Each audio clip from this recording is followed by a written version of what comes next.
Yo mga screw, thoughts box na tayo mga screw. Ito ha, paalala ko lang, etong strategy na to, pang long term to, hindi ito pang short term trading system. Etong ginagawa nating thoughts box screw. Talagang taon, mahabang panahon, forever. Forever. Gagi. Forever pala eh. So, recap lang natin kung paano tayo nag-come up sa thoughts box. So, ganito yung structure ko, no? Fundamentals, DCA, Technicals, Darvas box, thoughts box. So, nasan dun yung risk management. Yung risk management ay nasa umpisa, nasa fundamentals, at yung pinaka-risk management talaga ay nasa dulo, after ng thoughts box. So, sa dulo ng video na to, malalaman natin kung paano tayo magre-risk management. Okay, una, fundamentals. So, bago ako bumili ng stock, nilalagay ko muna yung isip ko na parang ako yung bibili ng company. Isipin mo parang bibili ka ng bahay. Ano ba yung mga tinitingnan mo pag bibili ka ng bahay? Hindi ka bibili kasi maganda lang sa picture. Normally, pupuntahan mo siya. Kahit pre-selling pa yan, pupuntahan mo siya, aalamin mo muna kung bahain yung lugar, ano ba yung mga nearest establishments dun. For example, malapit ba siya sa school, mga hospital, sa mga tindahan. Siyempre, alamin mo muna yung pinakapaligid, di ba? Ganon din sa stocks. So, kung mamimili ka, kung anong company yung i-own mo, kailangan malaman mo kung paano ba sila kumikita, ano ba yung product nila, ano ba yung services nila, kung lumalaki ba yung revenue nila, kung profitable ba talaga sila, kung manageable ba yung mga utang nila, kung may competitive advantage ba sila, reasonable ba yung valuation, at kung okay ba yung long-term thesis nila. Nabanggit ko rin na marami akong hawak na stocks sa kada sector, sa iba't ibang sector. Doon pa lang may risk management na. Kasi ayaw kong concentrated lang yung mga hawak ko sa isang sector. Kailangan define din ang allocation mo per stock per sector para mas balance yung portfolio mo kahit mag-iba-iba yung takbo ng market. So next, yung DCA. Sa DCA, hindi ka all-in agad sa isang bilihan. Unti-unti ka nagbi-build ng positions mo over time. Usually, kada month or kada sahod, yan, naglalagay tayo dyan. O kaya, kapag may sobra, ayan, nilalagyan talaga natin yan. Pero hindi ibig sabihin na bibili ka ng kahit anong presyo. Nakadepende pa rin sa fundamental, sa valuation, sa risk management, tsaka sa structure. So sa technicals naman, technical analysis yung pinag-uusapan. Bale dito na yung support at saka resistance. Sa support area, dyan usually pumapasok yung mga buyers. Sa resistance area naman, dyan naman nagte-take profit or lumalabas yung mga seller. Bale sa chart, yung price, apektado rin yan ng news, ng earnings, ng catalyst, market sentiment. Tapos, next naman yung Darvas box, di ba? So, para maintindihan mo yung Darvas box, based siya sa technicals. So, technically, yung Darvas box, di ba naka-box siya?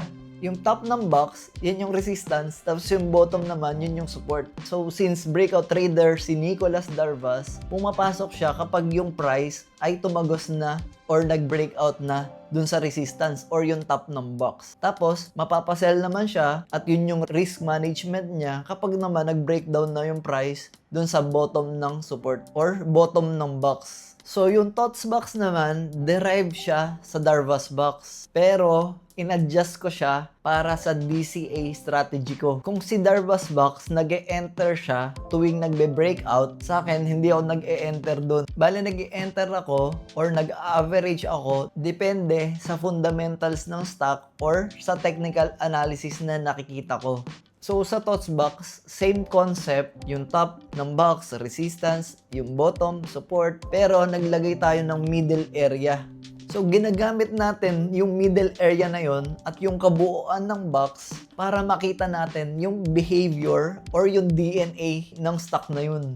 Iba't iba yung ugali ng kada stock. May mga stock na madalas na nagre-react lang sa lower area. Meron din na nagre-react lang sila, kumbaga majority ng time ay nasa upper area sila. Meron din mga stock na most of the time ay nagre-react sila sa middle area. Kaya yun, hindi pare-pareho interpretation. Yung goal ng thoughts box ay hindi para hulaan yung exact bottom o kaya yung exact na top. Ang goal niya para makita ko kung saan mas disciplined maglagay or mag-average. Pero ayun, ngayon, most of the time, mas gusto kong mag-add talaga dun sa bottom area or dun sa support area ng box para mas bumaba yung average ko. Pero depende pa rin eh. Depende pa rin sa galaw ng stock eh.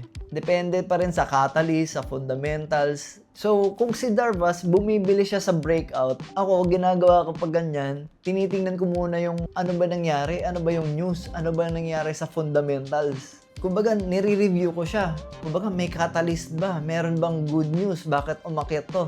Or may earnings related ba? Ano ba nangyari sa company na to? Or sector specific ba? Ganon yung mga tinatanong ko palagi tuwing nagbe-breakout. Ngayon, after ng thoughts box, dito na pumapasok yung risk management. Kumbaga, kung sa Darvas box, 'di ba kapag nag-breakdown, usually doon siya magse-sell. Sa akin, hindi ganun. Ginagawa ko, bumabalik ako sa fundamentals. Nire-review ko kung bakit bumagsak. Chine-check ko kung market-wide correction lang or affected ba lahat ng stocks kasi baka hindi naman broken yung thesis. Kung temporary news lang at okay pa yung fundamentals, possible hold lang muna ako. Talagang re-reviewin ko muna siya.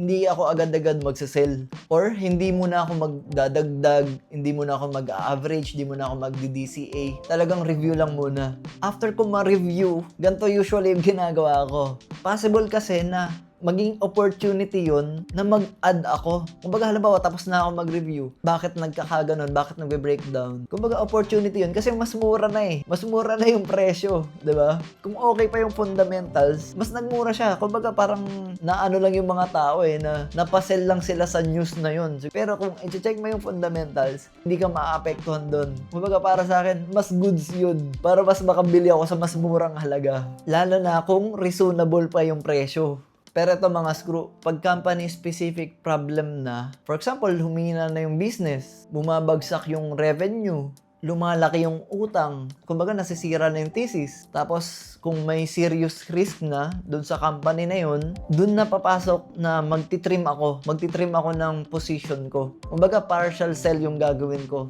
O kaya magpo-pause muna ako or hindi muna ako magdi-DCA or kung malala na talaga, exit ka na talaga. So para sa akin, yung thoughts box, hindi siya buy, sell tool. Hindi siya ganon. Para sa akin, siya yung DCA support tool. Tulad nga sinabi ko, fundamentals yun yung company na gusto ko i-own. DCA, kung paano ako nagbi-build ng paunti-unti. Technicals, yun yung tumutulong sa akin kung paano ko na-analyze yung price movement. Tapos dun sa technicals na yun, Darvas box, kumbaga yun yung nagbibigay sa akin ng original box concept, diba? Nung support tsaka resistance. Kumbaga technicals pa rin.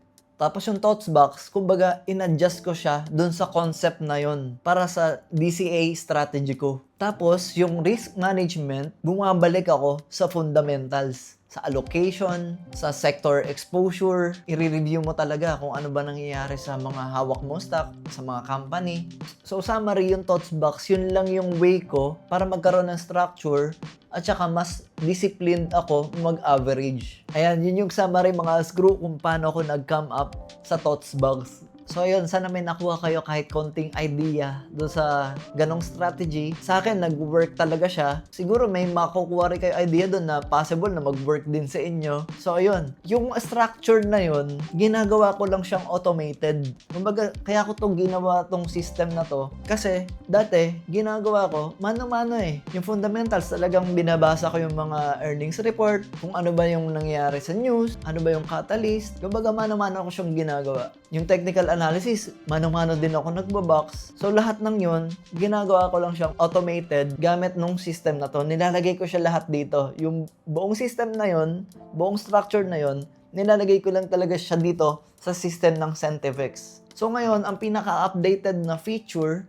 nitong system na to, ito mga screw, pakita ko lang din sa inyo. Ayan, nilagyan ko siya ng fundamentals at saka valuation. Para dito pa lang, alam na natin kung goods ba yung kada stock. Madali na tayong pumili agad. Yan, for example, yan, Apple. So, dito, yung pinaka-summary niyan, kung makikita nyo, ito kagad yung tinitingnan ko lagi. So, nilagay ko kagad siya dito. Yan, business quality, yan, revenue growth. Ayan, makikita mo kung healthy ba. Ayan, strong ba yung earnings. Ito, earnings, cash generation, strong. Ayan. Kumbaga, nilagay ko na yung pinaka-summary dyan. Para hindi na ako mahirapan. Doon pa lang sa fundamentals, di ba? Isang tinginan ko pa lang, okay pa to. Okay pa to mag-hold. Okay pa ako mag-DCA dito, di ba?